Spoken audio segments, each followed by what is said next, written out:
ഓം നമോ ഭഗവതേ വാസുദേവായ. ശ്രീ മഹാഭാഗവതം 8-ാം സ്കന്ധം 15-ാം അധ്യായം. ബലിയുടെ സ്വർഗവിജയം.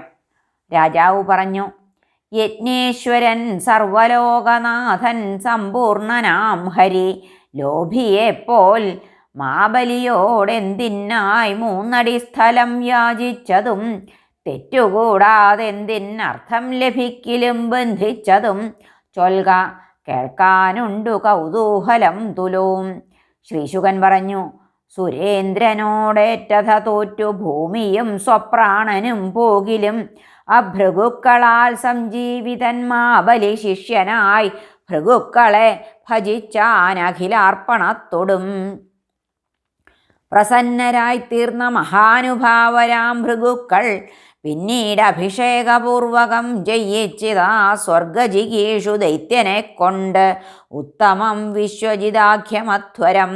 വിധിപ്രകാരം ഹുതമധ്വരാഗ്നിയിൽ ജനിച്ചു പൊന്നാട പൊതിഞ്ഞതാം രഥം.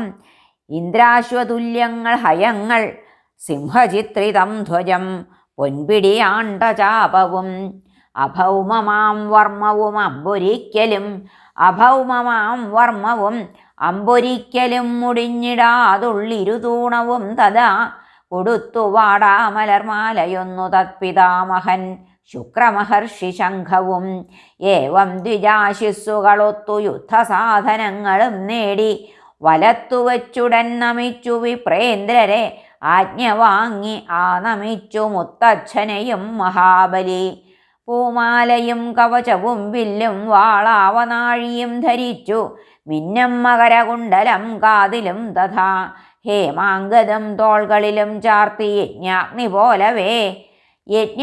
പോലവേ ദിവ്യമാം അത്തേരിലേറി മിന്നിനാൻ ആ മഹാരഥൻ. വാനം വിഴുങ്ങാൻ ദിക്കാകെ ചുടാൻ പോരുന്ന നോട്ടവും തുല്യൈശ്വര്യാദിയുമെഴും സ്വസേനായൂധനാഥരും വമ്പൻ പടയുമായി ഭൂവിണ്ടലം ഞെട്ടിക്കുമാറവൻ സമർത്ഥമിന്ദ്രപുരിയെ ലക്ഷ്യമാക്കി ഇറങ്ങിനാൻ. മത്താളി വൃന്ദധ്വനിയും ഇണപ്പറവനാദവും പൂവും പൈന്തളിരും കായും നിറഞ്ഞ വനരാജിയും ശ്രീമെത്തും നന്ദനാദ്യുദ്യാനങ്ങളും കൊണ്ടു മഞ്ജുളം ഹംസസാരസകാരണ്ഡവാദി നാനാഖഗാകുലം.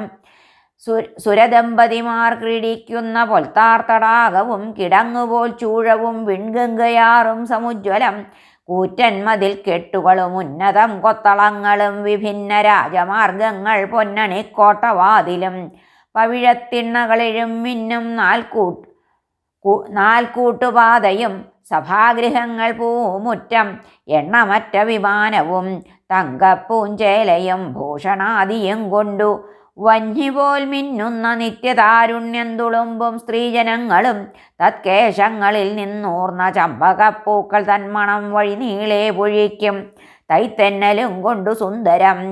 പൊന്നിൻ ജനാല തേട്ടുന്നൊരകിലിൻ ധൂമരാശിയിൽ എങ്ങും ചരിക്കും ദേവനാരിമാരാൽ മനോഹരം.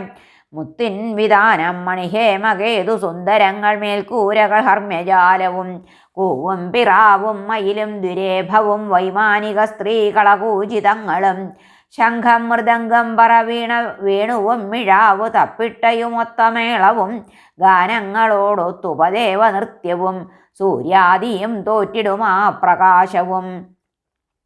കാമലോഭക്രോധദംഭഹിംസാതിരതരാൽ സദാ അഗമ്യവും സാധുസംഗമ്യവുമാം ശ്രീയുമാർന്നതായി ലസിക്കും ദേവപുരം വളഞ്ഞു ചൂഴവും സ്വസേനായുധനായി മഹാബലി സുരാംഗനാഭീതിതമാം വിധം തഥാ മുഴക്കി ശംഖം ഗുരുദത്തമത്ഭുതം.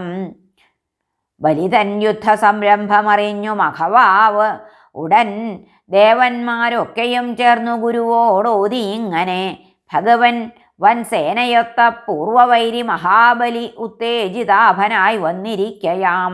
ഹേതുവെന്തിതിൽ ആവില്ല ഇവനോടിന്നാർക്കും എതിർക്കാനെന്നു കാൺമു ഞാൻ. 10 ദിക്കും നക്കി വിശ്വം വിഴുങ്ങും മട്ടെഴും മുഖം നോക്കാൽ ദഹിപ്പിക്കും മട്ടും കാൺമു പ്രളയവന്നി പോൽ.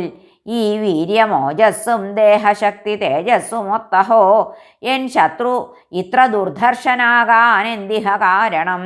ഗുരു പറഞ്ഞു, ശിഷ്യസ്നേഹം കൊണ്ടു വേദജ്ഞന്മാരായ ഭൃഗുക്കളാൽ ദത്തമാണ് ശത്രുതേജസ്സെന്നു ഞാൻ കാൺമു.